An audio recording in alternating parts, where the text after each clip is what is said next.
Okay. Bismillah, alhamdulillah, wa salatu wa salamu ala rasulillah. I want to start this debate with a brief review of the way that Sunni Shia polemics is typically done, and then propose an alternative framework for analyzing our differing worldviews, right? Both Twelverism and Sunnism have scholars who have done the tedious work of deriving a set of beliefs that are backed by the corpus. Long story short, Orthodox Sunni beliefs generally align with authentic narrations in the Sunni corpus, and Twelver Orthodox beliefs generally align with authentic narrations in the Twelver corpus. Yet both sects would reject narrations from the opposite sect if they do not align with their own beliefs. So, for example, Exhibit E is one such example. All narrators in this hadith are graded with the highest level of trustworthiness. But if confronted with this hadith, the Twelver would simply reject that these words were said by Ali radiallahu anh on the basis that he is not under any obligation to accept the trustworthiness of the people in the chain. The gradings of the persons in the chain were made by Sunni scholars. It is not inconceivable for a Twelver that these Sunni scholars simply made up personalities or incorrectly graded liars as being trustworthy because they narrated things that were favorable to the Sunni narrative. I would concede that this line of reasoning is sound to an extent. If I were a dishonest person, I could easily attribute a saying to, for example, Joe Biden with a chain of 3 or 4 narrators and have another liar friend of mine, an untrustworthy friend, write a book of Rijal declaring that such people are all trustworthy. This does little in the way of assuring that the saying was actually said by Joe Biden. So to this end, I would like to suggest an alternate framework with which to authenticate claims. Is there a sect-neutral, madhab-neutral method of authenticating whether certain sayings or beliefs were in fact said or held by opinions by people to whom they're attributed? I want to employ a framework known as argumentum e silentio, or the argument from silence, which is a tool widely used in academia, especially in history. The Twelver conception of ghaiba had a clear evolution from start to finish, growing in level of detail from Al-Kulaini to the time of At-Tusi. Right. The canonical narrative of exactly 4 deputies was not even in wide circulation at the time of Kulaini. For him to have included it in his Kitab al-Kafi, which is supposed to be this comprehensive book. Now, was Kulaini even, privy to this information? That it certainly does call into question whether or not Kulaini was aware of this narrative. Kulaini actually died in the same year as the 4th deputy, so he was contemporary to the deputies, but neglected to mention this 4 deputies narrative in his own book. To make matters worse, Kulaini's student, An-Nu'mani, who dedicated an entire book to resolving the questions surrounding the ghaiba narrative, neglected to include any mention of exactly who the deputies were. We see in Exhibit A, Nu'mani actually had every opportunity to discuss the identities of the deputies. In fact, he goes into, there's this part of Kitab al-Ghaiba where he, delineates what the job of the deputies are and the role that they're going to play in the minor ghaiba. But he, forgets to mention who they actually are. I assert, right, that, and based on the conditions in Exhibit F from the argument from silence criteria, that the fact that Nu'mani and Kulaini and other scholars, contemporary to Imam al-Askari, As-Safar, for example, the author of Basar al-Darajat, the fact that these people neglected to mention who the deputies were is indicative of the fact that they in fact did not know, because the narrative was evolving. It wasn't even crystallized at that time. It was still in the process of being formulated, meaning that if the deputy narrative was not crystallized even at the time of the death of the 4th deputy, it's almost inconceivable that Imam al-Askari himself is the one who gave them authority. Exhibit K shows that they had every reason to. There's people running around claiming to be the deputies, false claimants to deputyship. And instead of, refuting these heresies, there was no explicit mention in surviving works of who the deputies were. So a couple more examples. Exhibit L, Exhibit H, Exhibit I. And so the argument here, right, with these last couple of scans is that there were a bunch of heresies floating around where, people were claiming to be the deputy. And what you would expect is for scholars to go and refute their claims to deputyship by saying, no, you're not the deputy. The Imam clearly appointed, Uthman ibn Sa'ad al-Amri to be the deputy, not you, right? We don't find that. There's a kind of silence from the scholarship on this issue. And so if unless my opponent is able to provide a more robust hypothesis for why they were silent on the issue, I would conclude that this implies that because the narrative wasn't crystallized at that time. For my evidences, I'd like to post a PDF which has some slides. So if you can follow along on there, it's easier because I'm relying on a bunch of chain maps. You have to prove that the occultation narrative cannot possibly be true from within the Shi'i paradigm. So that's what I expect from Omar's arguments today, to prove that the occultation cannot possibly have occurred and that the deputies were obviously false. So having said that, let's move on to some historical context for the occultation. So the first hadith for which I've put a chain map is a hadith attributed to Imams Baqara and Imam Sadiq alayhi salam, which says that there will be 12 muhaddithun after the Prophet sallallahu alaihi wasallam. And a muhaddith is someone who can hear the angels. So this hadith is about the Imams, and something that's interesting to point out is that Ali ibn Abi Hamza also narrates this hadith from Abu Basir, and he later on goes on to become a Waqifi. So you see that even him, before his deviation, narrated this hadith about the 12 Imams. And the point of showing these chain maps is to show multiplicity of chains and to show that these doctrines can be traced early on because of tawatur. And even if you don't trace them back to the Imams, even if you claim that these are falsely attributed to the Imams, they undisputably go back to before the ghaiba. So we can see that before the actual 12th Imam was born, we already had hadith saying that there would be 12 Imams. And the next hadith that I show a chain map for shows the same thing. This is for the Emerald Tablet hadith, in which Jabir ibn Abdullah al-Ansari sees from Sayyidah Fatima alayhi salam a tablet which contains the names of the 12 Imams. And then we also see that there are hadith mentioning 12 Imams in the hadith of the other sects. So we find in Fi Nusrat al-Waqifa, which is a book of the Waqifis, who are the sect that believed in only 7 Imams and stopped with Imam Musa al-Kadhim alayhi salam, and believed that he was the Mahdi who went into Ghaiba.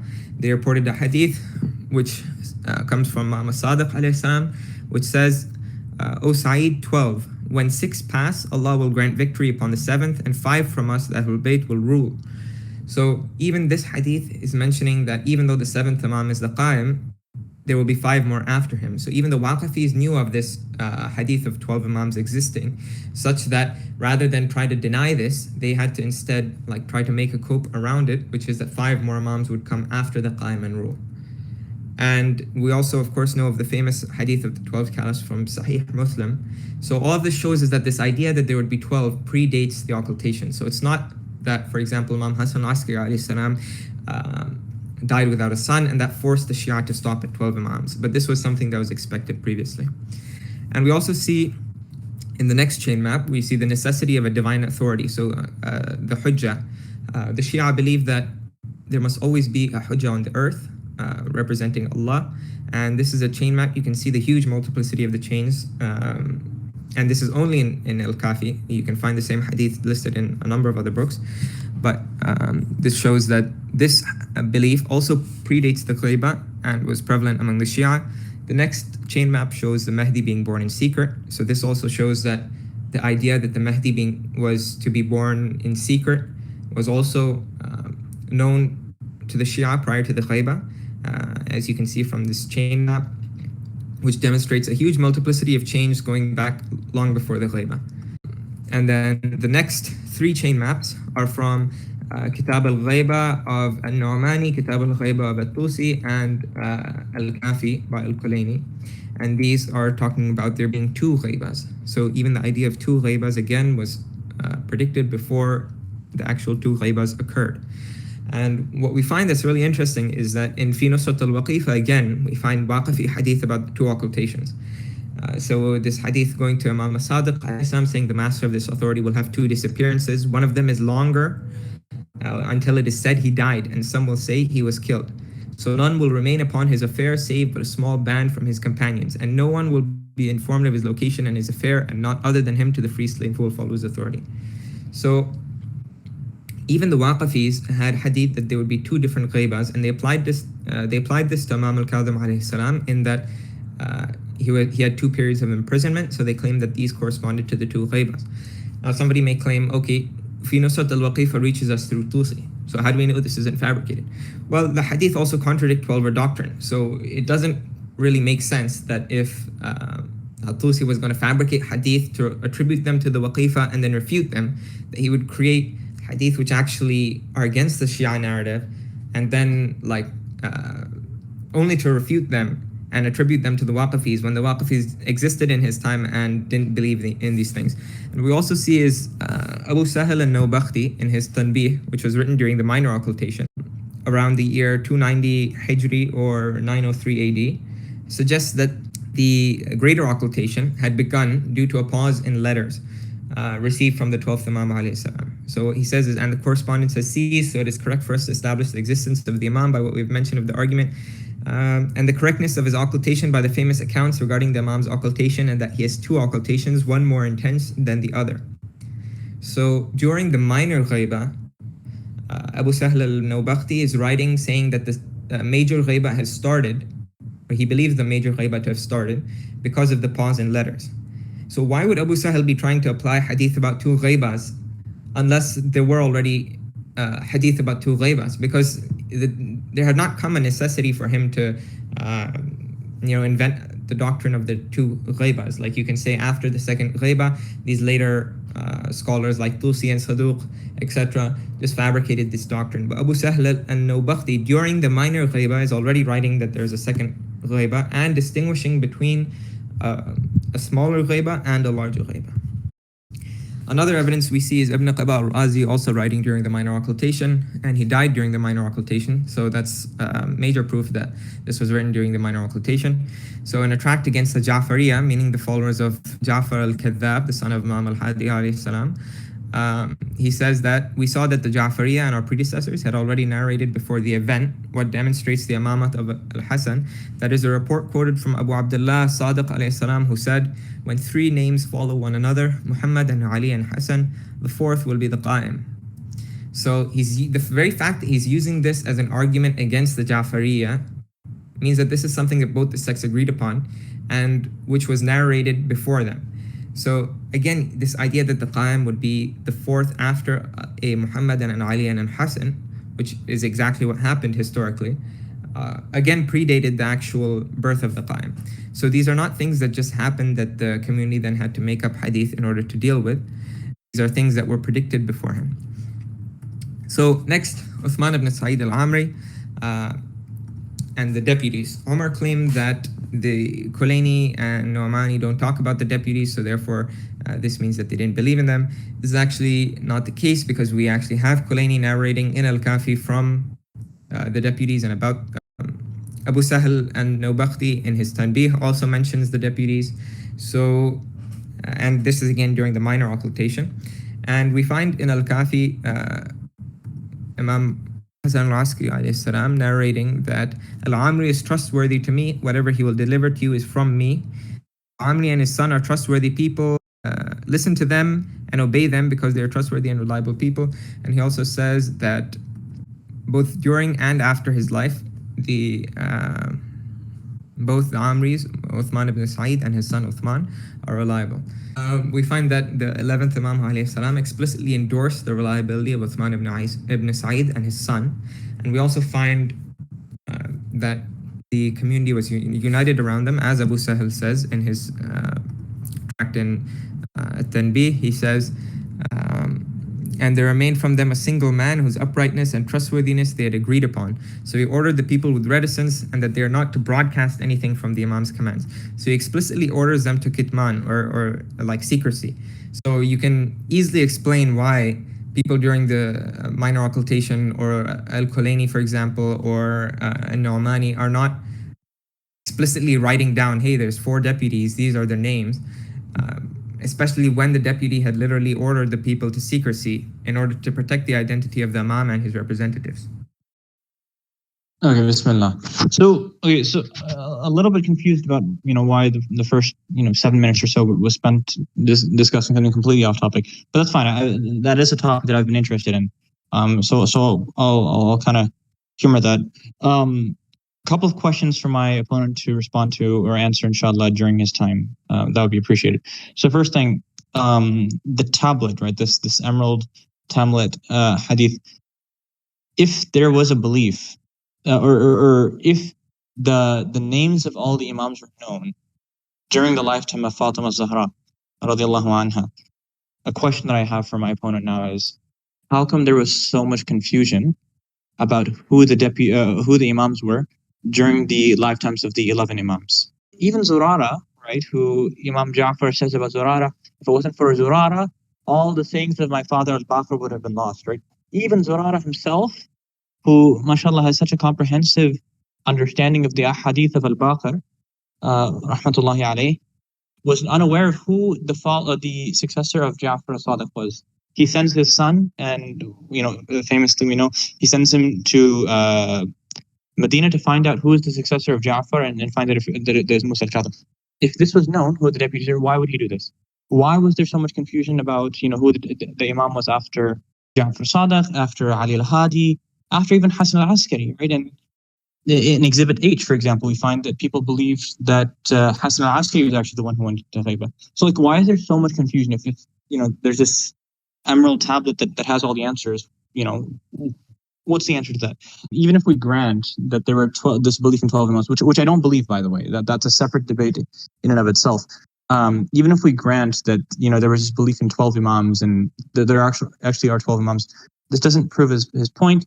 But to this, I will just say that Kulaini, Saduq, and Nu'mani, they're all kind of related in the sense that they were contemporary to each other or very close to being contemporary to each other. My opponent actually did me the favor of putting the date of their deaths. So, we can see that they were all contemporary to each other, and they lived in the same geographical area. So it wouldn't constitute true tawatur, like what we see in oftentimes in the Sunni corpus. We have somebody in Iraq compiling hadith and somebody simultaneously compiling hadith in Egypt, somebody in Hijaz. That's what I would consider to be true tawatur. If they're all contemporaries of each other, this doesn't preclude the possibility of them all kind of collaborating and concocting the same narrative. So regarding the fi nusrat al-Waqifa, again, kind of off topic, but since my opponent brought it up, I'd like to respond. Why would At-Tusi narrate a hadith which is contradictory to the 12-er narrative just to refute it? Well, my answer to that is because that is quite literally the definition of a straw man argument, right?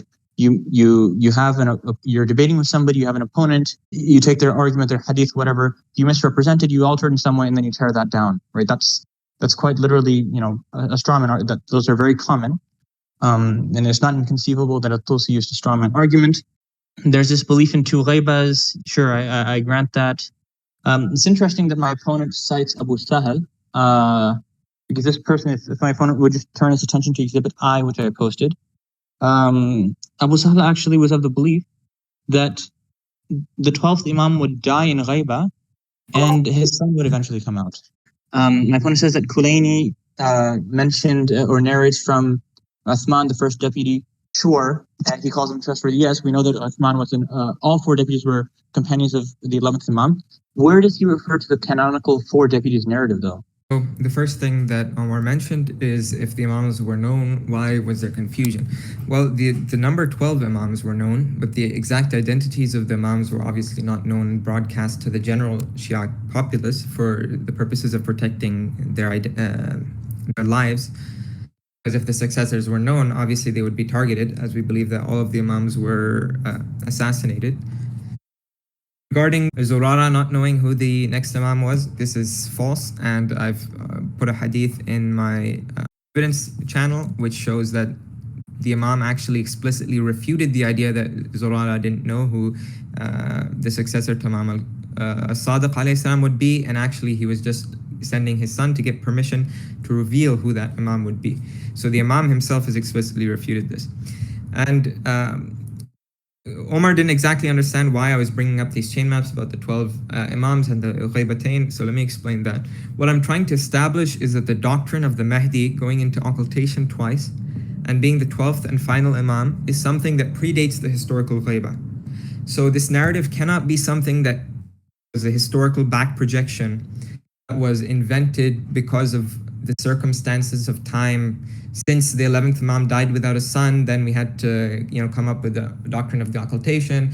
And then since the 4th deputy died without leaving an heir, then we had to come up with the doctrine of the major occultation. Like, all of this stuff was actually predicted beforehand. And we know that because of these chain maps that go back early. And even if, as my opponent tried to dismiss and Nu'mani and Saduq's like chain maps by claiming that they could have been collaborating together to fabricate. This isn't about precluding possibilities. It's about showing early beliefs among the Shia. And we also have Abu Sahel, who was writing during the minor ghaiba, referring to the 2 ghaibas. And we have the Waqifis writing in their hadith books, also predating the ghaiba, about that there would be 2 ghaibas and that the Mahdi would go into occultation and that there would be 12 imams. As for Tusi allegedly strawmanning, nobody, like, I asked Omar for this before, for a single example of a scholar fabricating hadith, attributing them to another sect, and then writing a book refuting those fabricated hadith. Like, it makes absolutely no sense. And if he wanted to fabricate hadith, support the Shia narrative, and then refute them, why would he fabricate hadith that actually contradict the Shia narrative? Like the 7th Imam being the Qaim, for example. As for Abu Sahel believing that the 12th Imam died in ghaiba, this comes from Ibn al-Nadhim, who's writing this. It doesn't come from the writings of Abu Sahel himself that have reached us, so there's no way of verifying this. And even if we say that he believed this, again, it doesn't show anything, because he doesn't appeal to hadith to say that the Imam would die during his ghaiba, while he does appeal to hadith regarding the 2 ghaibas that would occur. And we also have hadith pre-existing the 2 ghaibas, that there would be 2 ghaibas that occur. The hadith in Al-Kafi that I referenced, you can go to the slide saying Uthman ibn Sa'id al-Amri during Imam al-Askari's time, and the slide saying Uthman ibn Sa'id as deputy. And what we find is that even people who refuse to accept the deputy status of the 2nd deputy also recognize the 1st deputy. So we have Ahmad ibn Hilal al-Karhi, companion of the 11th Imam, who writes, I did not hear the Imam designate Abu Ja'far, the 2nd deputy, for the agentship, but I do not deny his father.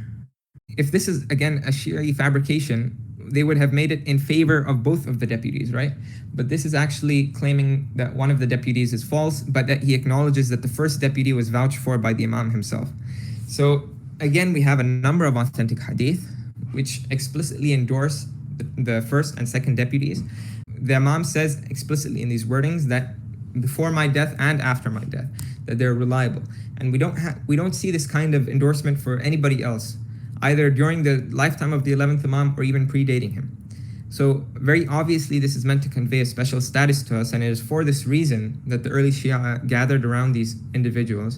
And it's for this reason that we see Abu Sahel writing that the Shia community was united regarding their accepting of an agent's trustworthiness and reliability.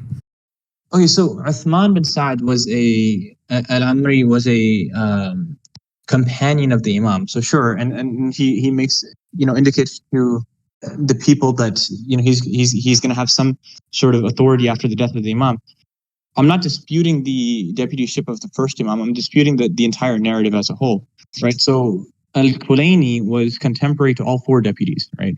He neglects to mention any of them, all of them, right? He does mention Uthman, sure. And again, even the evidence which you cited, Ahmad bin Hilal, he does not dispute the 1st deputy.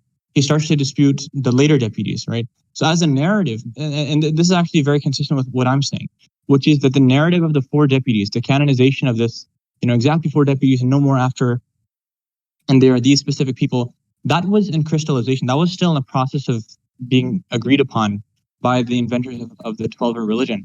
It wasn't until a few years after, or a few decades after the passing of the 4th deputy, that there was this kind of ijma' on this issue. And actually, you can see if my opponent reads the whole narration towards the end of it, which he cites, there's kind of this. I think the third deputy kind of responds to that accusation of not recognizing second deputy as like, oh, the Imam has issued like a curse on you. I believe that came up during my research. My opponent can correct me if I'm wrong. There was an attempt to discredit Ahmed bin Hilal for just saying, hey, I haven't seen any proof for his deputyship.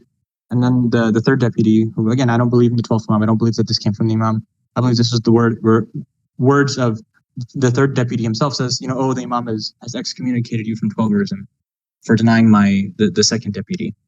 As for why would Tulsi use a straw man? Tulsi would use a straw man. Tulsi would narrate that. Okay, so when you straw man an argument, obviously you're going to cite something which differs from you in some way, right? So Tulsi citing from Fi Nusrat al-Waqifa a hadith which contradicts the 12-ver point of view. That's how you do a straw man, right? You cite somebody who disagrees with you, but it's a straw man version of the argument. It's a weaker version. It's a misrepresentation, and so it's easier to kind of beat down. That why would Tulsi narrate something which contradicts to the narrative? Well, obviously, if you're going to refute an opponent, obviously they have to differ from you in some way. If the deputies were ordered to be silent about their identities, then how come Tulsi comes out and discusses exactly why? If you're going to say it's to protect their identities, the deputies were already dead by the time of Nu'mani's writing Kitab al-Ghaiba. According to, we know when Nu'mani lived and died, according to the agreed upon opinion of when he wrote the book is well after the death of the four deputies. Omar mentioned, why does Tulsi talk about the deputies if they're supposed to be hidden? Well, Tulsi was writing long after the deputies were dead, so it was no longer necessary to protect their identity. And he said that the narrative and canonization of the four deputies was in crystallization. Well, yes, because the four deputies were being appointed one after the other, right? So like people who were living during one deputy's time did not already know there will be two more deputies after this guy, and these are their names, but rather every single deputy. So the first two deputies, Uthman ibn Sa'id and Muhammad ibn Uthman, had explicit like tawthiq given to them by Imam Hassan al-Askari alayhi salam, who explicitly vouches for them even after his death. So you very rarely see this kind of tawthiq given to any ashab of the Imam, but it's very significant that it's given to these two who would go on to be deputies. So the hadith in which he says he's the trustworthy man of the past and my man of trust in my lifetime and after my death. And then the hadith in which he shows Uthman ibn Sa'id, the 12th Imam alayhi salam, and he says, this is your Imam after me and my caliph over you. And he says, accept from Uthman what he says and obey his order and accept his word, because he's the vicegerent of your Imam. What you see from this is that Uthman ibn Sa'id and Muhammad ibn Uthman were already vouched for during the lifetime of the 11th Imam alayhi salam.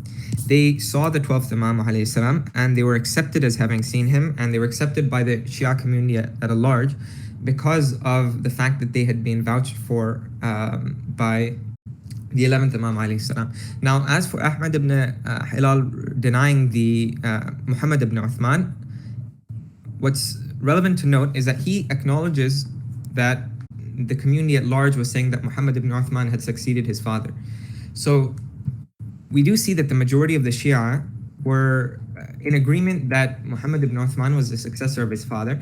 And this is also proven by the fact that we have reports that the letters that were issued during the time of Muhammad ibn Uthman and Uthman ibn Sa'id were in the same handwriting that they were issued during the time of Imam Hassan al-Askari alayhi salam. So what does that mean? It means that Muhammad ibn Uthman was the one who was writing the letters from the time of Imam Hassan al-Askari alayhi salam, when he was writing under his father, to his father's own deputyship when he was writing under him, to when he was writing himself during his own deputyship for on behalf of himself for the Imam. After Muhammad ibn Uthman, he gave nas to Hussein ibn Ruh, and there's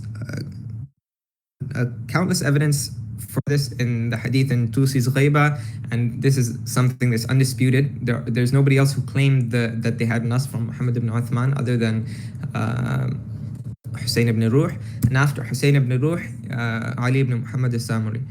So don't claim that the 11th Imam alayhi salam said that there will be four deputies after me. The first of them is Uthman ibn Sa'id, the second will be Muhammad ibn Uthman, the third will be Hussein ibn Ruh, and so on. What he did was he appointed the first two, or he appointed the first and made clear the tawthiq of the first two. The first was succeeded by his son, the second was succeeded by Hussein ibn Ruh, and the third was succeeded by Ali ibn Muhammad. And why didn't Nu'mani mention them? Well, Nu'mani was alive during the period of the last deputy. So it was still significant at that time to protect their identities. And as for Kulaini, who was also alive during the minor ghaiba, we actually have him narrating explicitly from the deputies. So in Kamal ad-Din, there's a narration where he narrates from the second deputy, Muhammad ibn Uthman, and then in Al-Kafi, as I already showed, he explicitly narrates the tawthiq of Uthman ibn Sa'id and his son, both during and after his lifetime, which again shows you that Kulaini believed that these two were legitimate deputies of the of Imam alayhi salam. And that naturally means that the other two were also legitimate deputies because they were the only legitimate claimants to successorship. There were no other claimants. You can mention others like Shalmaghani or whatever, but Shalmaghani was appointed by Hussein ibn Ruh. So if you want to say that Shalmaghani was a deputy, you have to say that Hussein ibn Ruh was first. So again, all of these evidences add on each other and show that the Shia Orthodox narrative actually does make sense as a continuous whole from the existence of 12 Imams and the belief in the occulted Mahdi all the way through the 4 deputies. So again, I feel like we're going to get into this whole Takia issue of, what, because fundamentally, right, the answer to my challenge, Silverado, that you're proposing, the challenge being, give an alternate hypothesis as to why Nu'mani and Kulaini are silent on the 4 deputies narrative is, it was Takia, right? They're trying to protect the identities of the deputies and all that. I posted, so a couple of things, right? So first of all, if you look at my evidence, it's from that very same book that Exhibit G gives the reference, right? But an Orientalist kind of dates Nu'mani's writing to be around 342 AH. And the 4th deputy died in 329 AH. So yes, Nu'mani, maybe was a child or a baby around the time that the 4th deputy died, or a young adult. But certainly, I don't think that you would claim that Kitab al-Ghaiba was written contemporary to the 4th deputy. Is that what you're asserting? And your argument from silence, but it doesn't work from the Shi'i perspective because we explicitly have Abu Sahel saying that the deputy ordered to silence. So, like, when we literally have a report from within the minor occultation saying that the people were ordered to silence, obviously you would expect that even for time afterwards, people would be secretive about the identities of the deputies. Nu'mani was alive during the period of the last deputy. So correct. What is the evidence that he wrote Kitab al-Ghaiba after the 4th deputy had died? I think based on his age and his date of birth, like it's unlikely that he was still a student of Kulaini, I think, up until Kulaini's or the 4th deputy's death. So it's unlikely that he was authoring books on his own prior to that. Is that unlikely? Okay, sure. I mean, you can grant that, but then the answer. Okay, so if you're going to say that the Orientalist is wrong, and in fact, Al-Ghaiba was written prior to the passing of the 4th deputy, my question becomes, why then did Kulaini mention the first 2 deputies in his book? Like, why is there this? Why is the student of Nu'mani having this kind of secrecy, but then Kulaini mentions the first deputy? What happened to secrecy there? Why is there this inconsistency in the Taqiyya narrative again? There's no inconsistency because Kulaini does not explicitly say, hey, these 2 are the deputies of the Imam. What he says is that they have tawthiq from the 11th Imam both before and after his death. So Shia at that time would understand naturally that Uthman ibn Sa'id al-Amri and his son were claiming to represent the Imam. And then they would see these hadith that they're actually vouched for by the 11th Imam. So that means that what they're claiming is true. Al-Kulaini himself does not explicitly say in Al-Kafi, these are the deputies of the Imam and they're claiming to be his representatives. So there's no contradiction in the Taqiyya there. So the claim is that the Abbasids, could have had possession of, Kulaini's works and Nu'mani's works, and that's why they're trying to protect the deputies. Is that your claim? That if it was circulated widely that these people were claiming to be the deputies, then it would be in danger, yes. And we have hadith, for example, explicitly of like Hussein ibn Ruh doing taqiyya in the Abbasid court. Let me send the hadith for that. Right, but Nu'mani certainly was not contemporary to the first deputy. The first deputy died, I think his deputyship only lasted 2 years. So he certainly could have mentioned at least the first deputy in Kitab al-Ghaiba, right? I mean, if you look at Exhibit A, he had the perfect opportunity to. He literally mentions, during the Ghaiba, the Imam's going to communicate via deputies, why not just mention, okay, and the first of them is so-and-so. He's dead. Like, who was he protecting a dead person from? His son was claiming to be the second deputy, and his successor, Hussein ibn Ruh. So, like, revealing the identity of the first deputy, even though the first deputy is dead, is obviously going to endanger the second deputy. Because if you know who the first deputy is, then people will ask, okay, who did this guy appoint as his successor? And then, of course, they'll come to the conclusion that it was Muhammad ibn Uthman. You're saying that Nu'mani did not mention who the first deputy was, because even though he was dead, he was certainly dead, but certainly the first deputy was dead by the time of the writing of Al-Ghaiba by Nu'mani. You're saying that if he mentioned who the first deputy was, then they would have been able to find out who the second deputy was, even though the first deputy was dead. So, I mean, how would they have gone and interrogated a dead body, or how exactly does that work? They would just ask around? If his own children are alive, right, and people are the memory of him is around, people who knew him are around, you can ask his associates, you can try to find out who did this guy appoint as his successor. Like, it just puts the deputy in unnecessary risk to mention who the first deputy was. Okay, so was it known? So why couldn't they have done that with Al-Askari, right? Find out who Al-Askari's contemporaries were, find out who his companions were. In fact, Kulaini, according to you, in a very clear manner, for your, that's your argument, right? Kulaini made it very clear that Uthman bin Sa'ad has a very, clear distinction from the rest of the companions, and that, he has tawfiq even after his death. This kind of clear, appointment of the first deputy, according to you, wouldn't that cause the same endangerment? How would that cause the same endangerment when he's not claiming that this guy is the representative of the Imam? So you're saying that Kulaini was not explicit in his appointment of the first deputy, in his narration of the last deputy. Uthman ibn Sa'id is reliable, as is his son, that they are truthful and reliable both during and after Imam Hassan al-Askari's death. So in order to get from that he would be the deputy, you have to know that Uthman ibn Sa'id was calling to his deputyship, and that he was recognized as a deputy. I see. So couldn't the same logic be applied to the second deputy, right? Like, unless the Abbasids had knowledge that the second deputy was calling to his deputyship, you couldn't identify him as being a deputy. If you know that Imam has a deputy, you can follow that. You can ask that deputy's associates and try to find out who his successor was. I'm sorry, maybe you answered this before. I forgot. Why could that not be applied to Al-Askari?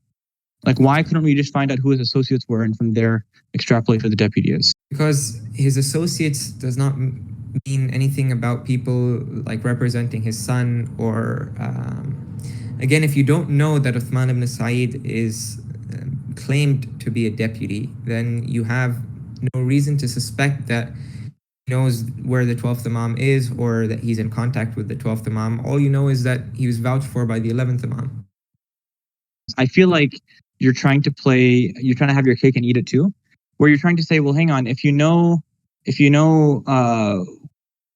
X information, it'll be very easy to find out the rest, right? So if you know who the first deputy is, it'll be very easy to find out who the second deputy is.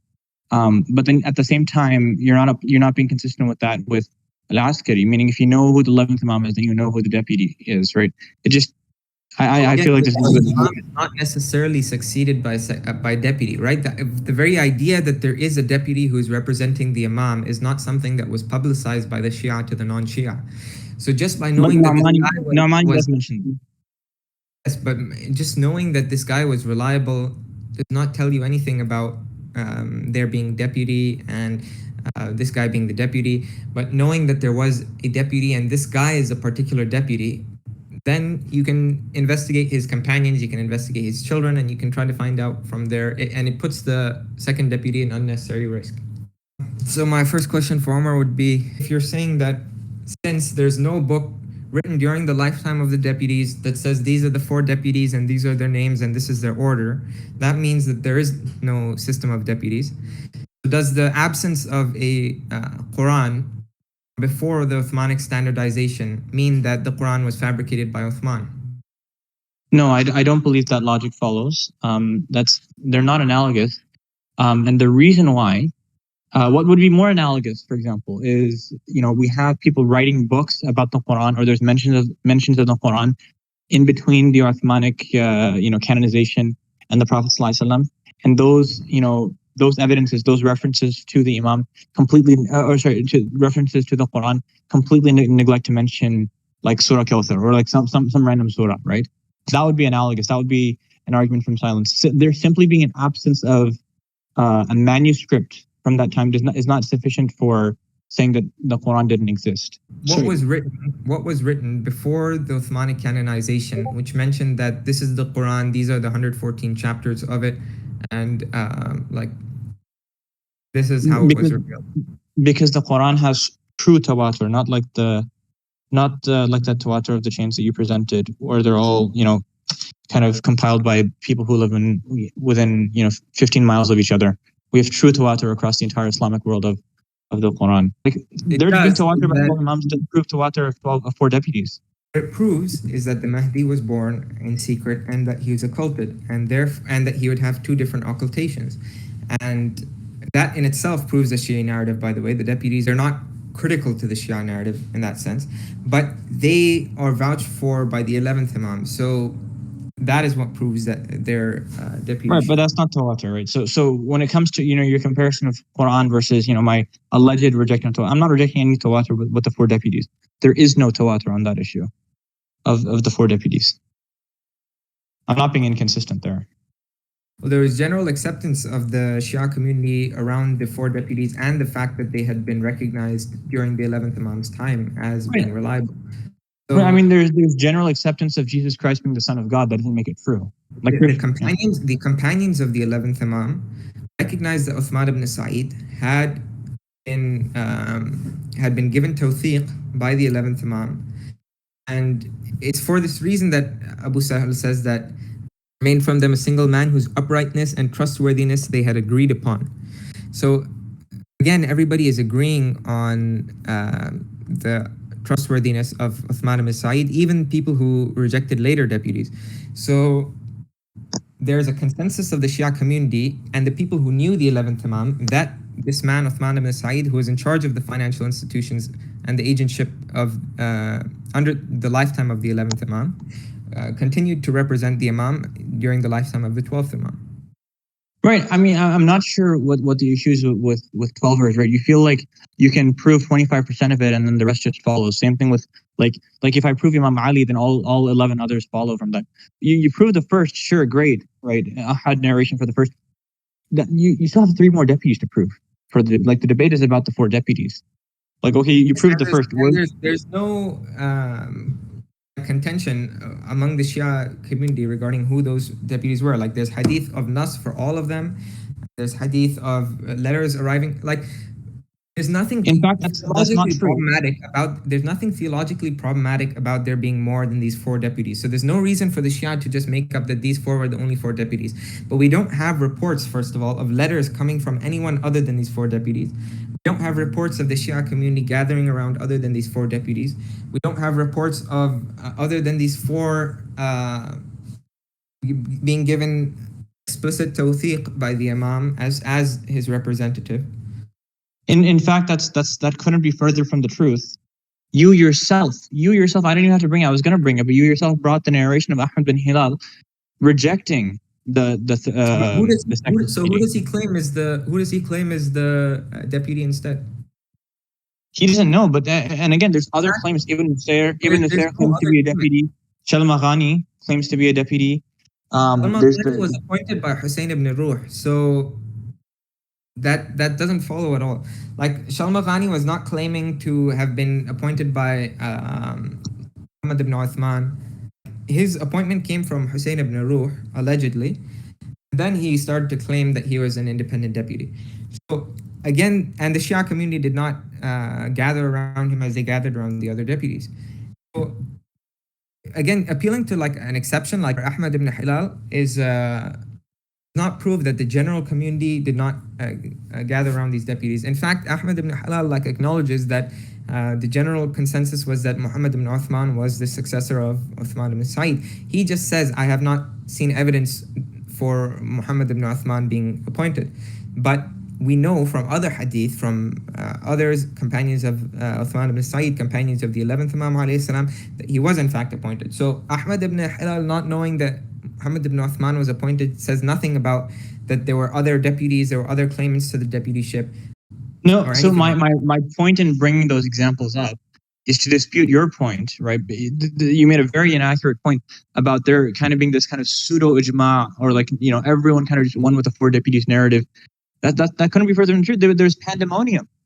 In fact, in Firaq al-Shi'a by al-Nawbakhti, he cites 14 different sects that emerged after the death of al-Askari, ranging from beliefs that al-Askari is actually the one who went into ghaiba, to beliefs like from Abu Sahal, who would say that, or according to you, the person who narrates from Abu Sahal, that the 12th Imam is going to die in ghaiba and his son is going to come out.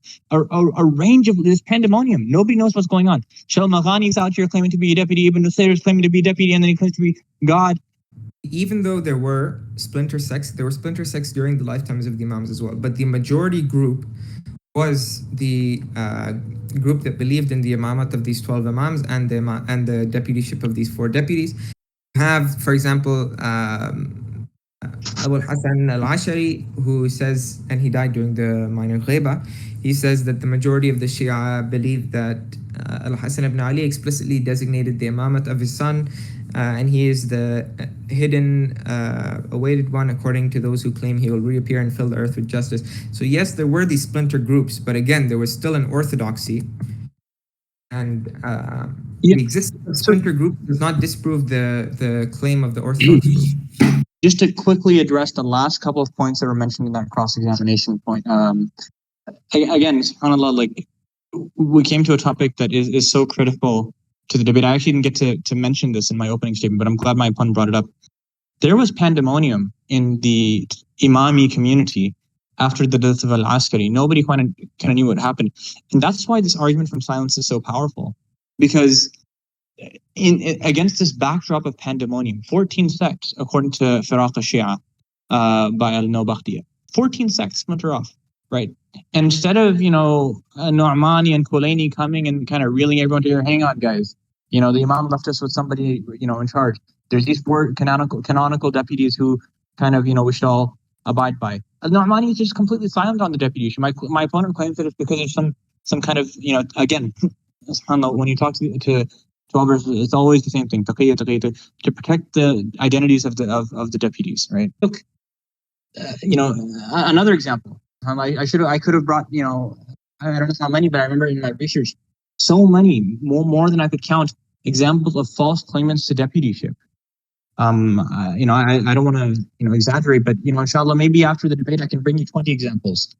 People who claimed deputyship in this, just off of the PDF that I have open on my computer right now. I gave example of one more, Ja'far ibn Ahmad. If you look at the bottom of the page, footnote 74 and 75, claimed to be the fifth deputy. So again, the furthest thing from, ijma or like peace, and like everyone knew, the Imam made it very abundantly clear, and the majority of Shia surrounded around the same narrative. The majority sect may or may not have ended up winning. I haven't, done the math on like who believed what, and whether the orthodox, the people who believed in the canonical four deputies, in fact, had the majority at the time. According to my opponent, Abu Hasan al-Ash'ari claims that there were that the majority believes in the 12th Imam and were correct. Islam is not a majority vote religion, right? If you look at the majority of Sunnis, the majority of Muslims in the dunya, don't believe that Imam Ali is an infallible Imam. So if we go based on majority, does that mean that we're right? Obviously not. My opponent's central argument, or central rebuttal to my argument was Takia, right? Why is Nu'mani silent on who the deputies are? Exhibit A, he has the perfect opportunity to mention, he goes through, he mentions the roles and responsibilities of the deputies during the ghaiba. He doesn't mention that. He doesn't mention who they are. He doesn't even, to my knowledge, he doesn't even mention four. He says, during the ghaiba, it's these kind of four deputies who are in charge. I believe this, and later attempts to kind of canonize these four, I believe, are a back projection to kind of back up Nu'mani's statement. So Nu'mani is the one who kind of propagates this narrative. It was a work in progress, and Nu'mani, they wanted to give a narrative that was consistent with what Nu'mani kind of sent or wrote about. And yeah, to conclude, I think my opponent's response to why Nu'mani neglected to mention the four deputies, it's because he wanted to protect the identities of deputies. Well, he certainly wasn't contemporary with the first and maybe the second. That much is for sure. Why didn't he mention those?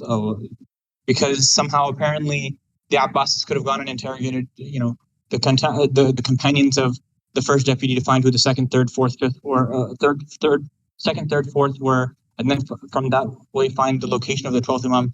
Hang on, I thought the 12th Imam is invisible, right? So like if it's that easy to find him just by finding the deputy, because apparently according to the narrations you could see him point blank and not recognize that he's the Imam. He goes for Hajj every year. He went for Hajj, during COVID when only a couple of thousand people were there. Why didn't they find him there? I said, well, okay, fine. Your answer is going to be because Allah miraculously hid him. So why can't Allah miraculously hide him even if people identified who the first, second, third deputies were? I think the argument from silence is very compelling, and we can clearly see that the narrative starts with less details and goes to more details towards the end during the time of Tusi, where he very explicitly says, no, these are exactly who the deputies are. And that kind of progression of details is a classic example of construction of an a posteriori construction of a narrative, back propagation of beliefs. So to conclude, my point overall was to show that actually the belief in the 12 Imams, the belief in the occulted Mahdi, the belief in the two ghaibas, all of this predated the actual historical happenings of the two ghaibas, of the birth of the 12th Imam, of the death of the 11th Imam without an apparent heir, and so on. And we can reliably establish, based on these chain maps and so on, that works that we know were written during the minor ghaiba and even before that, during the time of Imam al-Rida alayhi salam and the Waqifis, we can establish that the Shia had these beliefs circulating among them. Now, how do we account for splinter sects and confusion when the ghaiba started? Well, naturally, even if people knew of hadith that there would be two ghaibas, this was an unprecedented event in the history of Shiism. So it is only natural that one would expect that people would be confused and perplexed and not know exactly what's going on now that for the first time in Shia history there is no apparent Imam, and there's this unprecedented case of a non-member of Ahlul Bayt who is now acting as the representative of the Imam who one has to go through. However, we do see that this gradual preparation towards the ghaiba in the lives of the later Imams. Like, for example, we see the development of the system of the Wakala, during which there becomes like a financial system that can survive without the Imam's direct presence for receiving khums and zakat and so on. And we also see that in the lifetimes of the 10th and 11th Imams, most of the way that they communicated with their followers were through letters. So again, this is to prepare them for the eventual lack of an Imam. And then when it comes to the four deputies, what we find is that Uthman ibn Sa'id and Muhammad ibn Uthman are explicitly vouched for in a number of authentic hadith in the Shia corpus, which say that they are reliable both before and after the 11th Imam's death. And what we see is that the Shia community at large gathered around these individuals as the deputies. And their successorship is not disputed to Hussein ibn Ruh and Ali ibn Muhammad al-Samuri. And we have hadith of nas of them as well.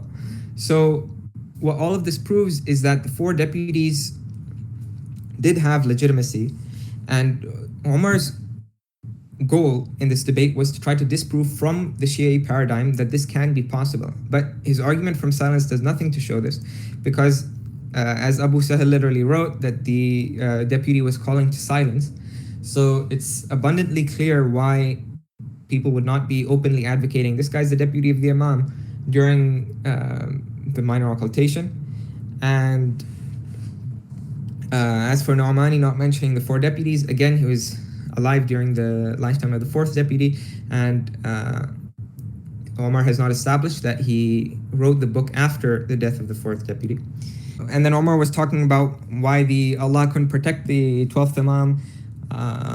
Again, these are all ways of protecting the 12th Imam. So there's a reason why the Imams, even though Allah could, for example, protect them and prolong their lives, all of these Imams had to practice Takia, and the deputies had to practice Takia, and we have explicit reports of the deputies practicing Takia.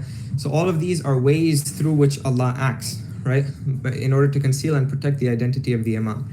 So the Imam's identity was protected by the Taqiya of the deputies, and the deputies all had a continuous nas going back to the 11th Imam, and were all recognized by the Shia community at large. And it was recognized that the 12th Imam had gone into Ghaiba. There's no reason for their names to be listed in a book that was released publicly for them, and that was available to non-Shia. Like, there's absolutely no purpose for their names to be mentioned. So this argument from silence does not work at all, when we know the Shia community had gathered around these people during the time of their deputyship. Okay, perfect. All right. Yeah, so there are other questions, but those are mostly follow-ups. So feel free to mention those in the VC. I'm not sure if Sabar is going to. And Musa has a doc on Taqiya on his website, Zurara.com. So that's. Oh yeah, so because even the MU, I thought that he wanted to announce basically that they're going to be. He says that we plan on writing a document after this debate in the coming months on the topic addressing a lot of questions. So make sure to look out for it. He said that's going to be on his Zurara website. So yeah, this is his announcement. But yeah, that's really it for the debate. This was interesting. Thank you both debaters. And with that, we conclude.